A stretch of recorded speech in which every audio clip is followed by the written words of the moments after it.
આજના વિડીયોની અંદર આપણે ધોરણ 9 સામાજિક વિજ્ઞાન વિષયનો પાઠ નંબર 13 ભારત સ્થાન ભૂસ્તરીય રચના અને ભૂપૃષ્ઠ 1 એ પાઠને જોઈશું। એક ખાસ વાત તમને કહેવાની છે, ધ્યાનથી સાંભળજો કે ઓગસ્ટની જે એકમ કસોટી છે, ઓગસ્ટ મહિનાની 2020ની, એ તારીખ 27/8/2020 અને 28/8/2020માં યોજાવાની છે। એમાં 9મા ધોરણમાં સામાજિક વિજ્ઞાનની અંદર પાઠ નંબર 1, પાઠ નંબર 2, પાઠ નંબર 8, પાઠ નંબર 9 અને પાઠ નંબર 13 એમ 5 પ્રકરણ પૂછાવાના છે। તો એકમ કસોટી માટે આ મહત્ત્વનો પાઠ છે, જેને તમે ધ્યાનથી પૂરો વિડીયો જોજો અને એની સારી રીતે તૈયારી કરજો। અને ડિસ્ક્રિપ્શન બોક્સની અંદર પાઠ નંબર 1 અને પાઠ નંબર 8ની લિંક આપેલી છે, જેના દ્વારા તમે પાઠ નંબર 1 અને 8ની પણ તૈયારી કરી શકો। અને પાઠ નંબર 2 અને 9 આપણે નજીકના સમયની અંદર મૂકી દઈશું, એટલે ધ્યાનથી તમે એની પણ તૈયારી કરી દેજો। તો પાઠ નંબર 13ને આપણે ઝડપથી સ્ટાર્ટ કરીએ। વિશ્વના દેશોમાં ભારત આગવું સ્થાન ધરાવે છે। ભારત એક વિશાળ દેશ છે। ભારતીય સંસ્કૃતિ પ્રાચીનતમ છે।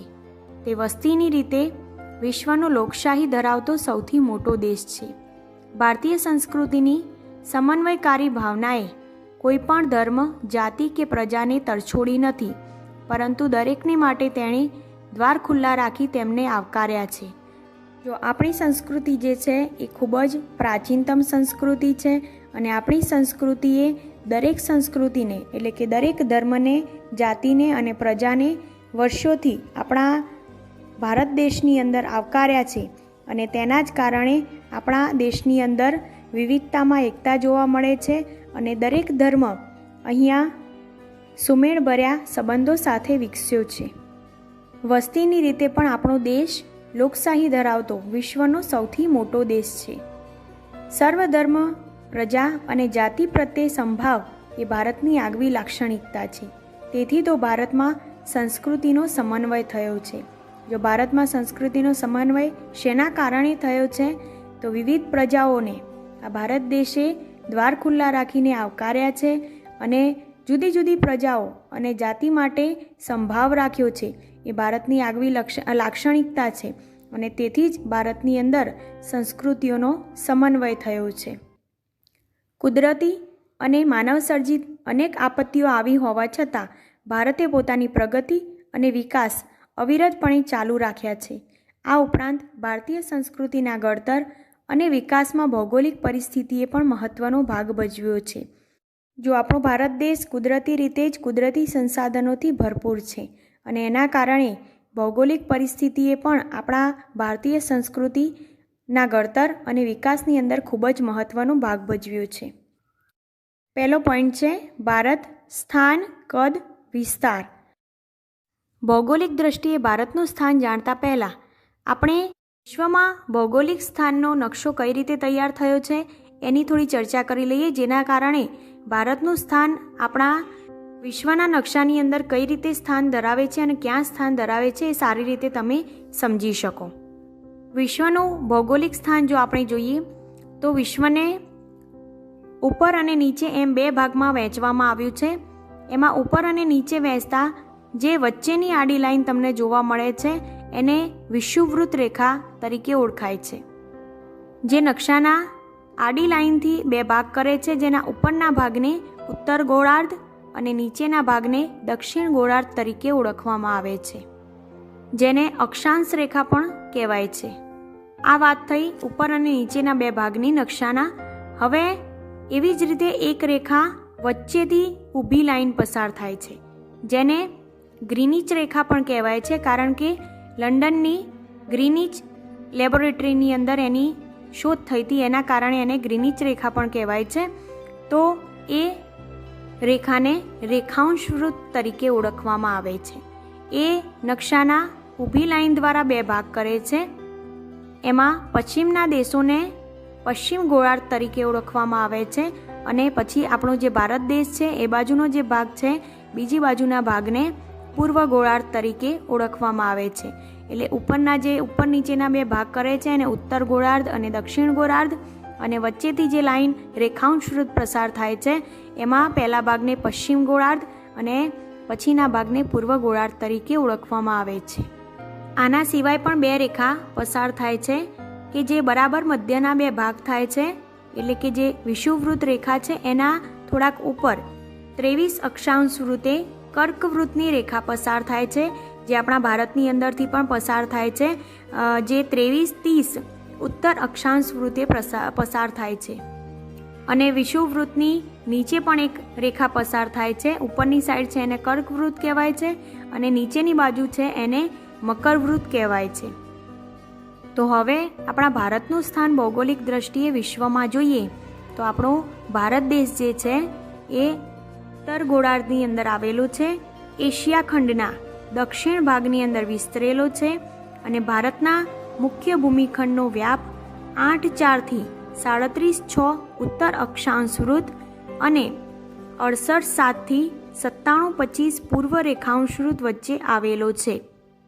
ભારતની મધ્યમાંથી કર્કવૃત્ત પસાર થાય છે, જે 23-30 ઉત્તર અક્ષાંશ વૃત્ત પર આવેલ છે, જે દેશને બે ભાગોમાં વિભાજિત કરે છે.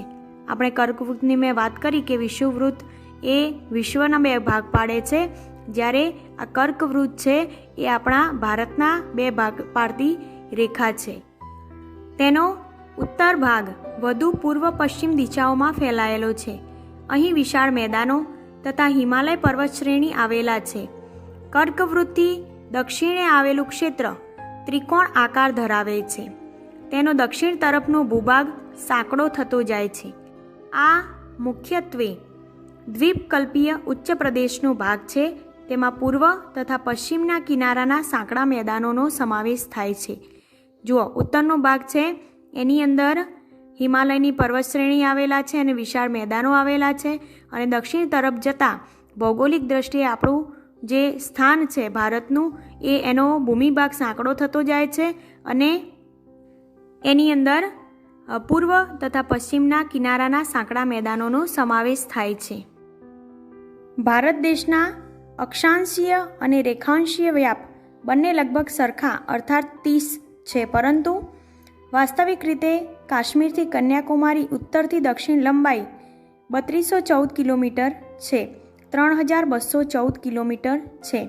પશ્ચિમે ગુજરાતથી શરૂ કરી પૂર્વે અરુણાચલ પ્રદેશ સુધીનો વિસ્તાર 2933 એટલે કે 2933 કિલોમીટરનો છે. આ ખાસ ધ્યાન રાખવા જેવી બાબત છે. નાના પ્રશ્નોની અંદર આ બધા પ્રશ્નો પૂછાઈ શકે છે, એટલે ખૂબ જ ધ્યાનથી આંકડા તમે સમજજો કે ઉત્તરથી દક્ષિણની લંબાઈ જે છે એ 3214 કિલોમીટરની અને પશ્ચિમેથી પૂર્વ સુધીનો જે વિસ્તાર છે એની અંદર 2933 કિલોમીટર લંબાઈ છે. રેખાંશીય તફાવતને કારણે તેના પૂર્વ તથા પશ્ચિમે આવેલા દૂરના સ્થળોના સ્થાનિક સમયમાં આશરે 2 કલાકનો તફાવત છે. જો પૂર્વથી તમે પશ્ચિમ તરફ જાઓ જો ભારતની અંદર જ, તો લગભગ 2 કલાકનો તમને સમયગાળાનો તફાવત જોવા મળે.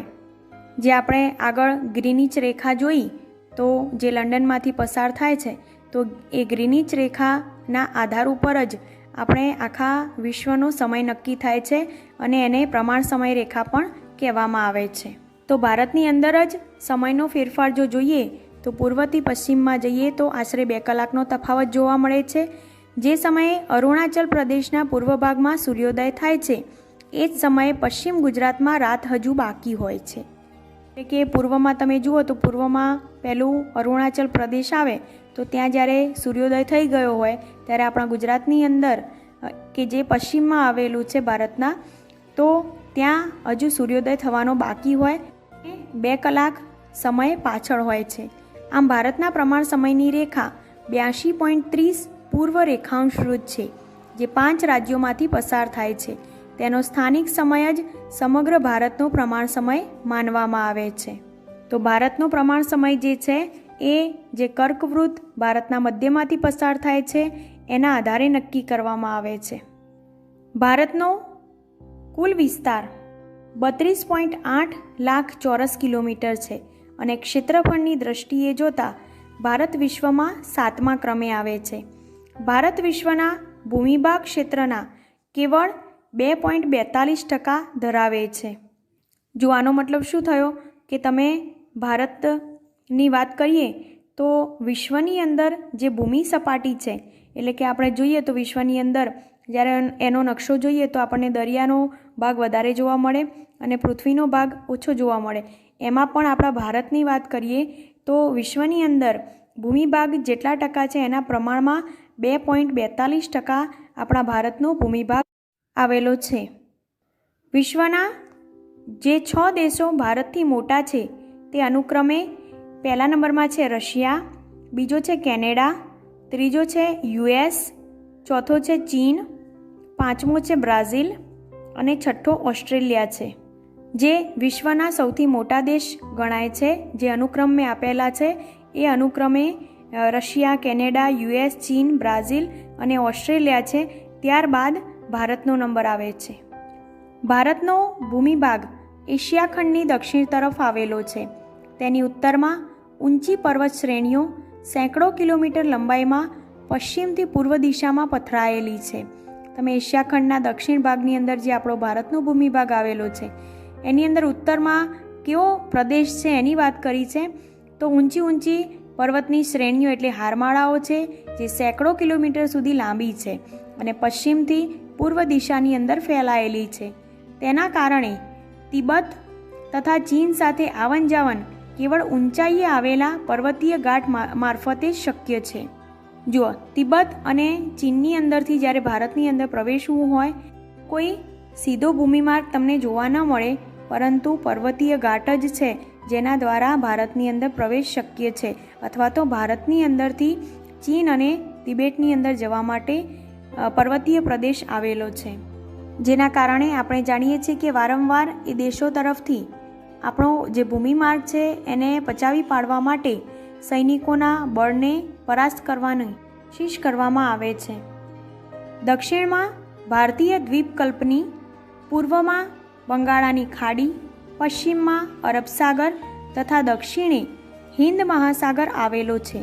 જો 3 દરિયા કિનારા આપણને મળ્યા છે એની અંદર પૂર્વમાં જોઈએ તો બંગાળાની ખાડી છે, પશ્ચિમમાં અરબ સાગર આવેલો છે અને દક્ષિણમાં એટલે કે છેક ભારતના નકશાની નીચે તમે જોઈએ કે જે શ્રીલંકા બાજુનો વિસ્તાર છે એમાં હિન્દ મહાસાગર આવેલો છે. આ સમુદ્રનો જળમાર્ગ તરીકે ઉપયોગ થાય છે. જમીન માર્ગો પર્વતીય અવરોધોથી ઘેરાયેલ હોવા છતાં ભારતે બહારથી આગમન થયેલા સાંસ્કૃતિક તત્વોને સ્વીકાર્યા છે અને તેઓ ભારતીય સમાજમાં ભળી ગયા છે. જો વિદેશની જેટલી પણ પ્રજાઓ હતી એ આપણા દેશની અંદર પર્વતો વિસ્તાર હોવા છતાં અને જળમાર્ગ હોવા છતાં ઘણી બધી વિદેશી પ્રજાઓ ભૂતકાળની અંદર આપણા ઐતિહાસિક દ્રષ્ટિએ જોઈએ તો ઇતિહાસની અંદર ઘણા બધા એવા પુરાવા છે કે વિદેશી પ્રજાઓને આપણા ભારતે સ્વીકારી છે અને આપણી સંસ્કૃતિમાં ઘણી બધી પ્રજાઓ ભળી ગઈ છે. તો બહારથી આગમન થયેલા ઘણા બધા સાંસ્કૃતિક તત્વોને આપણા ભારતે સ્વીકાર્યા છે અને તેઓ ભારતીય સમાજમાં ભળી ગયા છે. ભારત પૂર્વ ગોળાર્ધમાં મોકાનું સ્થાન ધરાવે છે અને તેનું વ્યૂહાત્મક મહત્ત્વ પણ વિશેષ છે, જેમાં પ્રાચીન કાળમાં પરસ્પર સંબંધોને વિકસાવવામાં સમુદ્રોનું મહત્વપૂર્ણ યોગદાન રહ્યું છે.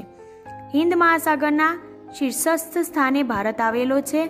પૂર્વ આફ્રિકા, પશ્ચિમ એશિયા, દક્ષિણ એશિયા તથા દક્ષિણ પૂર્વ એશિયાના દેશોની સાથે સમુદ્ર માર્ગો દ્વારા ભારતનો સંબંધ પ્રાચીન કાળથી રહ્યો છે. પરિણામે ભારતે આ દેશોની સાથે ઘનિષ્ઠ સાંસ્કૃતિક અને વ્યાપારિક સંબંધો પોતાના વિશિષ્ટ સ્થાનને કારણે વિકસાવ્યા છે.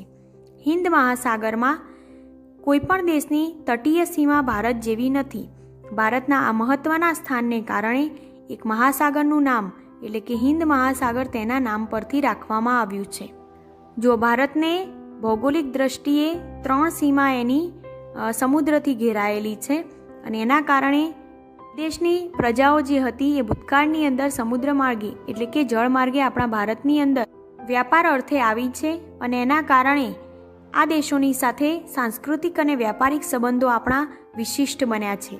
અને એ હિન્દ મહાસાગર જે છે એમાં જેટલા પણ દેશો આવેલા છે, જેટલા દેશના કિનારા આવેલા છે સમુદ્ર તટે, તો એની અંદર આપણા દેશની જે તટીય સીમા છે, ભારતની તટીય સીમા એવી કોઈની નથી. એના કારણે ભારતના મહત્ત્વના સ્થાનના કારણે એક આખા મહાસાગરનું નામ એ હિન્દ મહાસાગર, એટલે કે આપણા હિન્દુસ્તાન પહેલાં કહેવાતું ભારત, તો એ હિન્દ ઉપરથી હિન્દ મહાસાગર એમ નામ આપ્યું છે.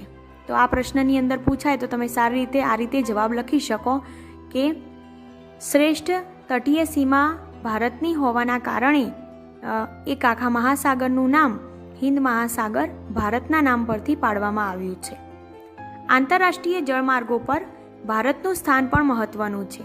ઈસવીસન 1869માં સુએઝ નહેર શરૂ થવાથી ભારત અને યુરોપ વચ્ચેનું અંતર આશરે 7,000 કિલોમીટર જેટલું ઘટી ગયું છે. પૂર્વ તથા દક્ષિણ પૂર્વ એશિયા અને ઓસ્ટ્રેલિયાથી આફ્રિકા તથા યુરોપને સાંકળતા જળમાર્ગો હિન્દ મહાસાગર થઈને જાય છે. દક્ષિણ આફ્રિકા થઈને આવતો જળમાર્ગ તથા સુએઝ જળમાર્ગ ભારત પાસેથી પસાર થાય છે. એ જ માર્ગ દ્વારા ઇન્ડોનેશિયાની મલાક્કા સામુદ્રધુની થઈને પેસિફિક મહાસાગર પસાર કરીને કેનેડા તથા યુએસ પહોંચી શકાય છે. જો 1869ની અંદર સુએઝ નહેર શરૂ થઈ હતી. હવે ભારત અને યુરોપ વચ્ચેનું અંતર જે હતું એ 7,000 કિલોમીટર જેટલું ઘટી ગયું. કારણ કે તમે આ નકશાની અંદર જોજો, સુએઝ નહેર જે છે એ ભારતની અંદરથી પસાર થઈને પછી યુરોપના દેશોની અંદર જાય છે. તો વિશ્વમાં એકબીજાના દેશોને જોડતા જે સમુદ્ર માર્ગો છે એની અંદર પૂર્વ તથા દક્ષિણ પૂર્વ એશિયા, ઓસ્ટ્રેલિયાથી આફ્રિકા જવા માટે અને યુરોપ જવા માટેના જે જળમાર્ગો છે, એટલે કે સમુદ્રના માર્ગો છે, બધા જ આપણા હિન્દ મહાસાગરની અંદર થઈને પસાર થાય છે. એટલે એકબીજાના દેશની અંદર જળ માર્ગે જો જવું હોય, સમુદ્ર માર્ગે, તો હિન્દ મહાસાગર થઈને જવું પડે. દક્ષિણ આફ્રિકા થઈને આવતો જળમાર્ગ અને સુએઝ જળમાર્ગ આ બંને ભારતના જળમાર્ગ પાસેથી પસાર થાય છે. અને આ જ માર્ગ જે છે એ ઇન્ડોનેશિયાની મલાક્કા સામુદ્રધુની થઈને પેસિફિક મહાસાગર પાર કરીને કેનેડા અને યુએસ જઈ શકાય છે. એના કારણે આપણો ભારત દેશનો જે હિન્દ મહાસાગરનો જળમાર્ગ છે એ અતિ મહત્ત્વનો બન્યો છે. ભારતનો સંપર્ક વિશ્વના અનેક દેશો સાથે સદીઓથી છે. વસ્તુઓ અને વિચારોનું આદાન પ્રદાન પ્રાચીન કાળથી થઈ રહ્યું છે. આ જ પ્રમાણે ઉપનિષદોના વિચારો, રામાયણ તથા પંચતંત્રની વાર્તાઓ, ચિકિત્સા પદ્ધતિ, ભારતીય અંક અને દશાંશ પદ્ધતિ વગેરે વિશ્વના વિભિન્ન ભાગો સુધી પહોંચી શક્યા છે. જો સદીઓથી જે આ સમુદ્ર માર્ગે વેપાર, અત્યારે વાયુ માર્ગે વધુ આપણે જઈ શકીએ છીએ એકબીજા દેશોની અંદર, પરંતુ પહેલાં જ્યારે વાયુ માર્ગની શરૂઆત નહોતી થઈ એ સમયે સમુદ્ર માર્ગે જ એકબીજાના દેશોની અંદર જવું પડતું. તો એની અંદર એના કારણે આપણા ભારતની મુલાકાત વૈશ્વિક વ્યાપાર સંબંધોના કારણે થઈ. એના કારણે આપણી સંસ્કૃતિ જે છે એ વિશ્વની અંદર પણ નામના પામી છે. અને આપણી સંસ્કૃતિના વિચારો, રામાયણ તથા પંચતંત્રની વાર્તાઓ, ચિકિત્સા પદ્ધતિ, ભારતીય અંક અને દશાંશ પદ્ધતિ વગેરે જેવી મહત્ત્વની બાબતો એ વિશ્વના વિભિન્ન ભાગો સુધી પહોંચી છે. 9 પોઈન્ટ જોઈએ. ભારતના પાડોશી દેશો. દક્ષિણ એશિયામાં ભારતનું એક મહત્વપૂર્ણ સ્થાન છે. ભારતમાં 29 રાજ્યો, દિલ્હીનું રાજ્ય એક રાષ્ટ્રીય રાજધાની પ્રદેશ અને 6 સંઘશાસિત પ્રદેશ છે. જો આ તો પુસ્તકની અંદર આપ્યું છે કે જ્યારે પુસ્તક આ લખાયું હોય એ સમયની વાત છે, પરંતુ સમયાંતરે એની અંદર ફેરફાર આપણને જોવા મળે છે.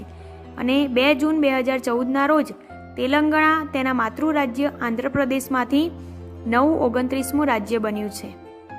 ભારતની જમીન સીમા ઉત્તર પશ્ચિમમાં પાકિસ્તાન અને અફઘાનિસ્તાન સાથે અને ઉત્તર પૂર્વની અંદર ચીન, નેપાળ, ભૂટાન દેશ સાથે તથા પૂર્વમાં મ્યાનમાર અને બાંગ્લાદેશ સાથે જોડાયેલી છે. જો આ ખાસ ધ્યાનમાં રાખવાનું છે કે આપણા ભારત દેશની સીમા કયા કયા દેશોને, એટલે કે કયા કયા પાડોશી દેશોને જોડતી સીમાઓ ધરાવે છે. તો પાડોશી દેશોની અંદર ઉત્તર પશ્ચિમમાં પાકિસ્તાન, અફઘાનિસ્તાન, ઉત્તર પૂર્વમાં ચીન, નેપાળ, ભૂટાન અને પૂર્વમાં મ્યાનમાર અને બાંગ્લાદેશ સાથે આપણી સીમા જોડાયેલી છે, ભારતની સીમા. એના સિવાય ભારતની દક્ષિણ દિશામાં સમુદ્ર કિનારે આપણા પાડોશી દેશો શ્રીલંકા અને માલદીવ આવેલા છે. ભારત અને શ્રીલંકા પાલ્કની સામુદ્ર ધુની અને મન્નારના અખાત દ્વારા અલગ પડતા જોવા મળે છે.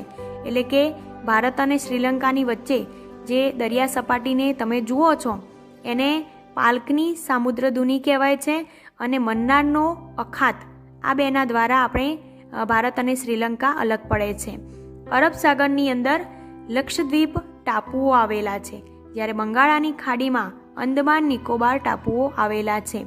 જે અલગ દરિયાની વચ્ચે જે ભૂમિ પ્રદેશ છે એને ટાપુ કહેવાય છે. અને આવા ટાપુઓ આપણા ભારતની જે સીમાની બહાર કહેવાય, પરંતુ અલગ જે સ્થાન ધરાવે છે એવા અરબ સાગરની અંદર લક્ષદ્વીપ ટાપુઓ છે અને બંગાળાની ખાડીની અંદર અંદમાન નિકોબાર ટાપુઓ આવેલા છે. જો સમયાંતરે ઘણી બધી ઘટનાઓ બનતી હોય છે. એમાં ભારતના દક્ષિણ છેડાની અંદર ઇન્દિરા પોઈન્ટ નામનો એક સ્થળ આવેલું હતું. એ વર્ષ 2004ની અંદર સુનામીની અંદર જળમગ્ન થઈ ગયું અને આ સાથે અંદમાન નિકોબાર જે ટાપુઓ આવેલા છે એના પણ કેટલાક ટાપુઓ હતા એ સમુદ્રની અંદર ડૂબી ગયા. એટલે જમીન વિસ્તાર જે છે એ સમુદ્રની અંદર સમયાંતરે કોઈ એવી ઘટનાઓ, પરિસ્થિતિઓ, ભૌગોલિક પરિસ્થિતિઓ બને તો એની અંદર આપણને ખબર છે કે જળ ત્યાં સ્થળ અને સ્થળ ત્યાં જળ થઈ જાય છે. તો આવા ટાપુઓ એની અંદર નામશેષ બની ગયા છે. હવે 9 પોઈન્ટ જોઈએ, ભૂસ્તરીય રચના. આમાં ખાસ ધ્યાન આપજો, એકદમ ઝડપથી યાદ રહી જાય એવી ભૂસ્તરીય રચના છે. ખાલી થોડું તમારે ધ્યાન આપવાનું છે. ભારતના વર્તમાન ભૂપૃષ્ઠનું સ્વરૂપ પૃથ્વીની ભૂસંચાલન પ્રક્રિયા અને બાહ્ય હલનચલનનું પરિણામ છે. આ બંને પરિબળોની વિનાશક અને રચનાત્મક અસર જોવા મળે છે. જો ભૂસંચલન એટલે કે પૃથ્વી ઉપર અને પૃથ્વીની નીચે, એટલે કે પૃથ્વીની ભૂસંચલન પ્રક્રિયા અને બાહ્ય હલનચલન, આના પરિણામે પૃથ્વીનું ભૂસ્તરીય રચના થતી હોય છે. સાદી ભાષામાં સમજાવીએ તો પૃથ્વીનો જે પડ છે, જે એની પ્લેટો છે, એ પ્લેટો વારંવાર ખસતી અને નજીક આવતી હોય છે અને એના કારણે પૃથ્વીની ઉપર આપણે જુદા જુદા જે અસરો જોઈએ છીએ કે ઘણીવાર ભૂકંપ થતો હોય, સુનામી આવતી હોય, જ્વાળામુખી નીકળતા હોય અને પર્વતીય પ્રદેશ બની જતા હોય. તો આ બધી ઘટનાઓ જે છે એ ભૂસંચલનની પ્રક્રિયા ગણાય છે. એની અહીંયા આપણે વાત કરવાની છે. પૃથ્વીની સંરચના વિશેની જાણકારી ખૂબ જ રોચક છે. પૃથ્વીનો ઉપરનો પોપડો તેની નીચે રહેલા એસ્થેનોસ્ફિયરના અર્ધદ્રવિત ખડકોની ઉપર તરી રહ્યો છે. જો પૃથ્વીની ઉપરની સપાટીનો ભાગ આપણે જોઈએ છીએ, જેને આપણે જમીન કહીએ છીએ, તો એ જમીન જે છે એની નીચે શું આવેલું છે, આવો પ્રશ્ન આપણને થાય તો એની નીચે એક અર્ધદ્રવિત, એટલે કે દ્રવ્ય પણ ન કહેવાય પૂરું અને પૂરી જમીન પણ ન કહેવાય એવા ખડકો આવેલા છે કે જેને એસ્થેનોસ્ફિયર કહેવાય છે. પૃથ્વીના પેટાળમાં થતી કિરણોત્સર્ગી પ્રક્રિયાને પરિણામે ગરમી ઉદ્ભવે છે. પૃથ્વીના પેટાળની અંદર લાવા રહેલો છે, તો એની અંદર જે કિરણોત્સર્ગી પ્રક્રિયા થાય છે એના કારણે પેટાળની અંદર ગરમી ઉદ્ભવે છે. દ્રવિત ખડકોમાં સંવહનિક તરંગો ઉત્પન્ન કરીને ભૂમિ સપાટી તરફ જવાનો પ્રયત્ન કરે છે.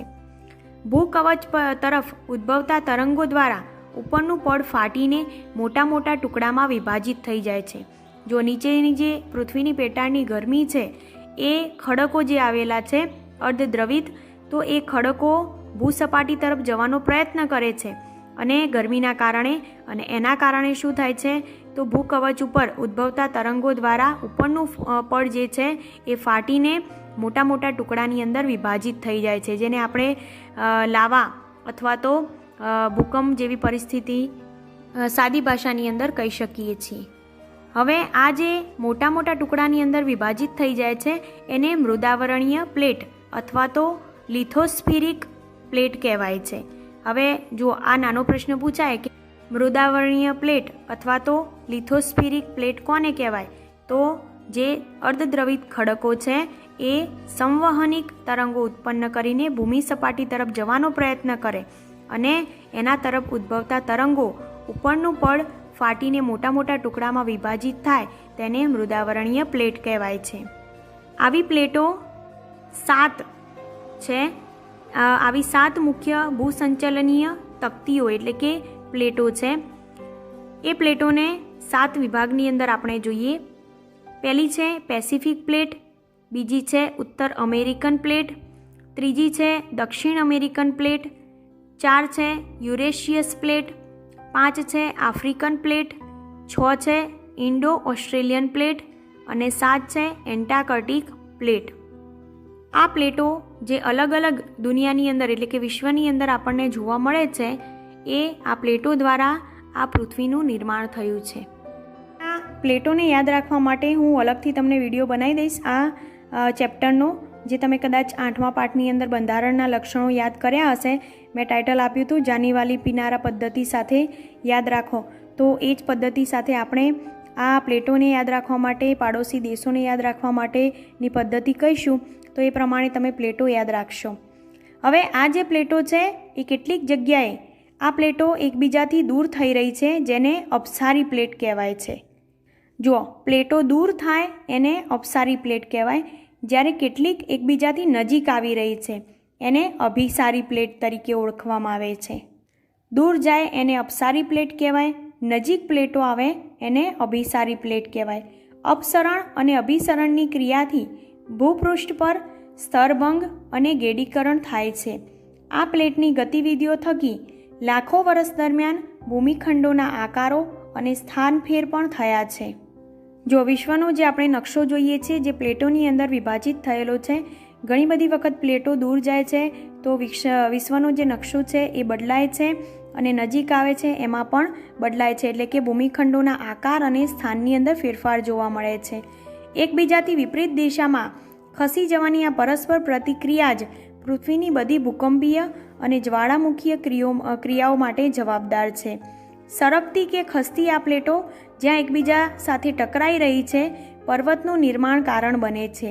જો પર્વત બને છે, પર્વતનું નિર્માણ થાય છે, એનું કારણ શું છે કે સરકતી કે ખસતી આ પ્લેટો જ્યારે એકબીજાથી ટકરાઈ જાય છે ત્યારે પર્વતનું નિર્માણ બને છે.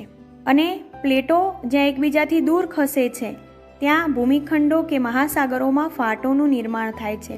પૃથ્વીની આ જે પ્લેટો છે એકબીજા સાથે ટકરાય ત્યારે પર્વતનું નિર્માણ થાય અને એકબીજાથી દૂર ખસે ત્યારે મોટા મોટા ભૂમિખંડો અથવા તો મહાસાગરોનું એના ફાટોનું નિર્માણ થાય. આ પ્લેટો પર આવેલા ભૂમિખંડો નિરંતર ખસતા રહે છે. આ પ્રકારની પ્લેટોને રૂપાંતરિત પ્લેટ કહે છે. જો 3 પ્લેટની આપણે વાત કરી. પહેલી એક પ્લેટો એકબીજાથી જે દૂર થાય એને અપસારી કહેવાય, નજીક આવે એને અભિસારી કહેવાય. પરંતુ એકબીજા સાથે ટકરાય અને દૂર ખસે તો આવી જે પ્રક્રિયા થાય એ પ્રકારની પ્લેટોને રૂપાંતરિત પ્લેટ કહેવાય છે. ભારતની વાત કરીએ તો ભારત કરોડો વર્ષ પહેલાં ગોંડવાના લેન્ડ નામના પ્રાચીન વિશાળ ભૂમિખંડનો ભાગ હતો. આ વિશાળ ભૂમિખંડમાં આજના દક્ષિણ અમેરિકા, આફ્રિકા, ઓસ્ટ્રેલિયા તથા એન્ટાર્કટિકાનો સમાવેશ થતો હતો. કાળક્રમે ગોંડવાના લેન્ડથી અલગ થઈને ઇન્ડો ઓસ્ટ્રેલિયન પ્લેટ ધીમે ધીમે ઉત્તર તરફ સરકવા લાગી. તે ઉત્તર ગોળાર્ધની ઘણી મોટી યુરેશિયન પ્લેટ સાથે લગભગ 5 કરોડ વર્ષ પહેલાં ટકરાઈ હોવાનું મનાય છે. ઇન્ડો ઓસ્ટ્રેલિયન પ્લેટ અને યુરેનિશ પ્લેટના ટકરાવ થકી ટેથીસ સમુદ્રમાંથી હિમાલય પર્વત શ્રેણીનું નિર્માણ થયું. જો હિમાલયની પર્વત શ્રેણી આપણે આટલી મોટી જોઈએ છીએ એ એમનેમ જ નથી બની ગઈ, પરંતુ જેમ પહેલાં મેં વાત કરી કે કરોડો વર્ષ પહેલાં ભારત જે છે આપણું એ ગોંડવાના લેન્ડ નામના પ્રાચીન વિશાળ ભૂમિખંડનો ભાગ હતું. પછી એની અંદર ધીમે ધીમે ગોંડવાના લેન્ડથી અલગ થઈને ઇન્ડો ઓસ્ટ્રેલિયન પ્લેટ ધીમે ધીમે ઉત્તર તરફ ખસવા લાગી અને એના કારણે શું થયું, આ ઇન્ડો એ ઓસ્ટ્રેલિયન પ્લેટ હતી એ યુરેશિયન પ્લેટ સાથે લગભગ 5 કરોડ વર્ષ પહેલાં ટકરાઈ અને એના કારણે આ ટકરાવાના કારણે ટેથીસ સમુદ્રમાંથી હિમાલય પર્વત શ્રેણીનું નિર્માણ થયું. જો આ પરીક્ષાની અંદર પૂછાય તો તમારે 2 ખાસ ધ્યાનમાં રાખવાનું છે કે પહેલાં આપણે ગોંડવાના લેન્ડ નામનો ભૂમિખંડ હતો અને ધીમે ધીમે ઇન્ડો ઓસ્ટ્રેલિયન પ્લેટ એ યુરેશિયન પ્લેટને 5 કરોડ વર્ષ પહેલાં ટકરાઈ અને એના કારણે ટેથીસ સમુદ્રમાંથી હિમાલય પર્વત શ્રેણીનું નિર્માણ થયું. એ પર્વત શ્રેણી બની એના બાદ શું થયું તો હિમાલય પર્વત શ્રેણીની દક્ષિણે એક વિશાળ ખીણ બની, જેમાં સમય જતાં ઉત્તર દક્ષિણથી વહેતી નદીઓનો કાંપ ઠલવાયો. આ રીતે હિમાલય અને દ્વીપકલ્પીય ઉચ્ચ પ્રદેશની વચ્ચે અત્યારે જે ગંગાનો મેદાની પ્રદેશ આપણને જોવા મળે છે એ બન્યો. દ્વીપકલ્પીય ઉચ્ચ પ્રદેશના ઉત્તર પશ્ચિમ ભાગમાં એક વિસ્તૃત જ્વાળામુખી પ્રસ્ફોટન થયું, જેથી ઉચ્ચ પ્રદેશનો પશ્ચિમ ભાગ તૂટીને નિમજ્જિત થઈ ગયો અને પરિણામે અરબ સાગરનું નિર્માણ થયું. આ ભૂમિ નિમજ્જનને કારણે પશ્ચિમ ઘાટ વધારે સુસ્પષ્ટ થઈ ગયો. જો ભારતની અંદર પહેલાં તો પર્વત પ્રદેશો જ હતા, પરંતુ ધીમે ધીમે ઉત્તરથી દક્ષિણ તરફ વહેતી નદીઓનો કાપ ઠલવાયો અને ગંગાનો મેદાની પ્રદેશ બન્યો. ત્યારબાદ પશ્ચિમ ભાગમાં એક મોટો જ્વાળામુખી પ્રસ્ફોટન થયો અને એના કારણે આખો ઉચ્ચ પ્રદેશનો પશ્ચિમ ભાગ હતો એ તૂટી ગયો અને અરબ સાગરનું નિર્માણ થઈ ગયું. આમ ભારતીય ભૂમિખંડની અંદર અનેક વિવિધતા જોવા મળે છે. ઉત્તરની અંદર ઊંચી વિસ્તૃત પર્વતમાળા આવેલી છે, જેની આપણે વાત કરી, હિમાલયની પર્વત શ્રેણીઓ. તેમાં ઉચ્ચ પ્રદેશો, શિખરો, ઘાટ આવેલા છે. ઉત્તરના ભાગના મેદાનોમાં ગંગા, યમુના અને બ્રહ્મપુત્ર નદીઓ વહે છે. તેના કાપથી આ મેદાનો રચાયા છે. દક્ષિણનો દ્વીપકલ્પીય પ્રદેશ પ્રાચીનતમ છે. દક્ષિણ ભારતના ઉચ્ચ પ્રદેશની બે ધાર સ્વરૂપે પૂર્વ અને પશ્ચિમ છેડા ઉપર તટીય મેદાનો આવેલા છે. આમ ભારત વૈવિધ્યસભર ભૂપૃષ્ઠ ધરાવે છે. હવે પાઠની અંદર તમને પૂરેપૂરી સમજણ પડી ગઈ હશે અને એના કારણે પરીક્ષા માટે તમે સારી એવી તૈયારી કરી શકશો. અને આપણે નજીકના સમયની અંદર પાઠ નંબર 2 જોઈશું. અને ખાસ કરીને તમે ડિસ્ક્રિપ્શન બોક્સની અંદર 1લો અને 8મો પાઠ આપેલો છે, જેને જોવાનું ચૂકતા નહીં અને સારી રીતે તૈયારી કરજો. Keep watching and keep learning.